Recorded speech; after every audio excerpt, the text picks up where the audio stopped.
Hi, this is Tim of the 1916 Company. Welcome and thanks for logging on. If you love this watch, email me, Team Mosso at the1916company.com for purchase pricing and availability questions concerning this watch.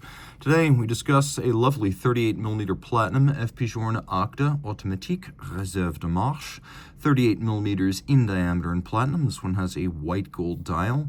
It's 10.3mm thick. It's 44.5 from lug tip to lug tip, and it has a 20mm spacing in between the lugs. We'll throw it on my wrist, which is 16 centimeters in circumference, and you can see it wears nicely.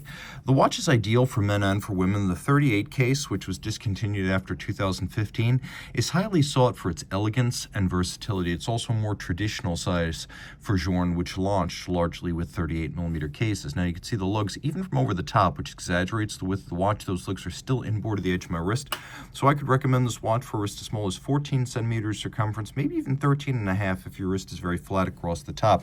And with a flat profile and a domed bezel, it slides easily under a dress cuff. You may be surprised to learn that this vivid aquamarine colored strap is an FP Journe factory piece. High grade, it has medium rectangular scale alligator leather on the top, a semi-gloss aquamarine turquoise. We've got a folded edge, a monotone stitch, a little bit of bolstering to give it some volume on the bottom, small round scale alligator leather used because it makes for a more durable strap, albeit at a higher price, but this watch deserves the best. Brand new Journe factory strap. No crimping, no gouging. To improve fit and also keep the strap close hauled to the case for aesthetic purposes, Journe drills the lugs close to the case to prevent any impediment to the motion of the strap. We have a curved spring bar, so there's no interaction between the case side and the strap, plus a pull tab so you can dismount the strap with only your fingernails. We have a matching Journe platinum pin buckle. You can see its hallmarks internally.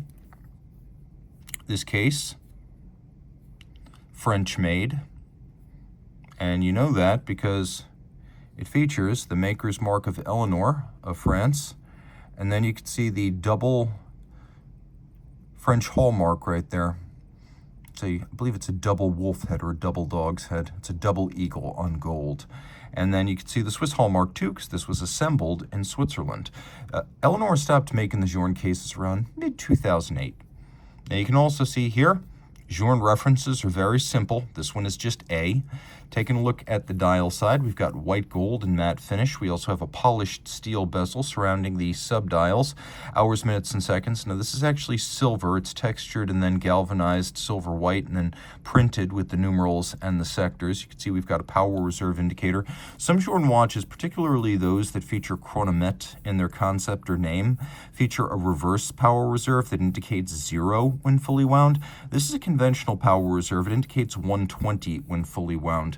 Now we've also got a, just make sure we're not in the date change danger zone, we were, instantaneous jumping flush disc double-digit grande date, and that does include a quick set system, so you can rapidly cycle it should you wish to do so. Now the watch has a power reserve of 160 hours, but it'll run well. That is, the chronometric power reserve for best timekeeping is 120 hours. So you want to make sure you wind this watch every 5 days. We have a matte finished white gold dial with polished steel assembly screws. The dial side hardware, a longtime Journe styling trademark. Controversial initially, it's become very widely imitated and broadly admired. You can also see that all those screws are polished on their face and that we have a faceting or a sort of sloping down to the date discs, a nice element. It's not just an ugly sheer cut through the dial. Journe understands aesthetics well. We have these Holt head screws, a Journe trademark, to keep bad watchmakers from testing their minimal skills. And then this is all 30 meters water-resistant dress watch standard. 3 hertz, that's 6 beats per second, free sprung. We have a very large, high mass, high inertia balance. It's free sprung and adjusted in a high horology and chronometer style 5 positions. What it lacks in beat rate, it makes up in inertia and mass.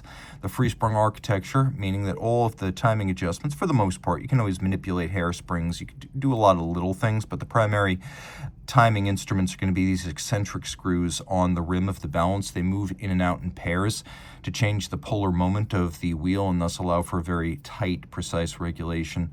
And also because there's no mobile stud index, it can't be moved by shock. The movement is 30.4 millimeters in diameter. You can see that the rotor isn't quite the diameter of the movement. You're probably wondering why that is. That's because back in the beginning of the Octa line back in 2001, Journe wanted it to be a tractor movement for complications, and something about equipping the mating surface to mate with chronographs and annual calendars and more meant that the winding system on the back had to be offset. So that's how it was explained to me by Journe. Taking a look at the movement itself, you can see it's solid gold, 18 karat rose gold for the bridges and plates, then 22 karat for the barley corn cut and polished rotor.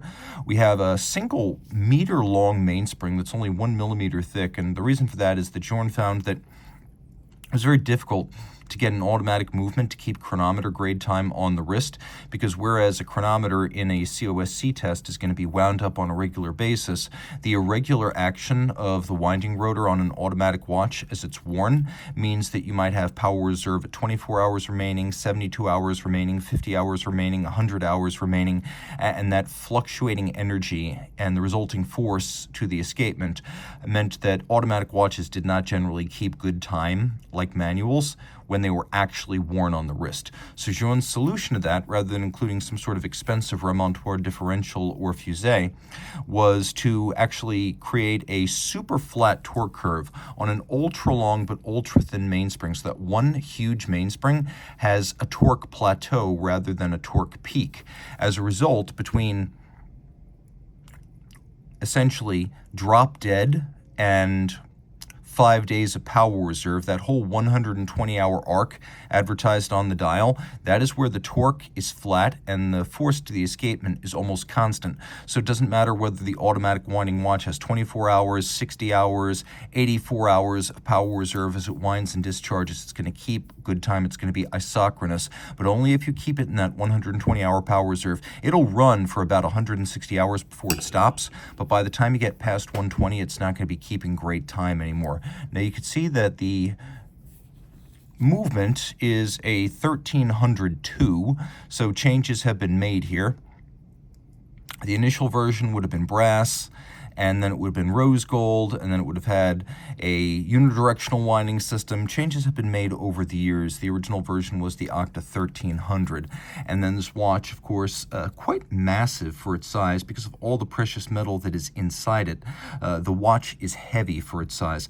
The movement pivots on 37 jewels, and the watch is one of the most distinctive of Journe's creations. Despite not being a tourbillon or a resonance or a celestial complication, somehow this manages to be the picture in a lot of people's mind when they think of an FP Journe watch, and on that basis, it's a gentle icon, 38 millimeters, perhaps the most unassuming Journe, and yet perhaps one of the most distinctive and recognized designs. So reach out to Team Mosso at the 1916company.com for purchase and pricing details.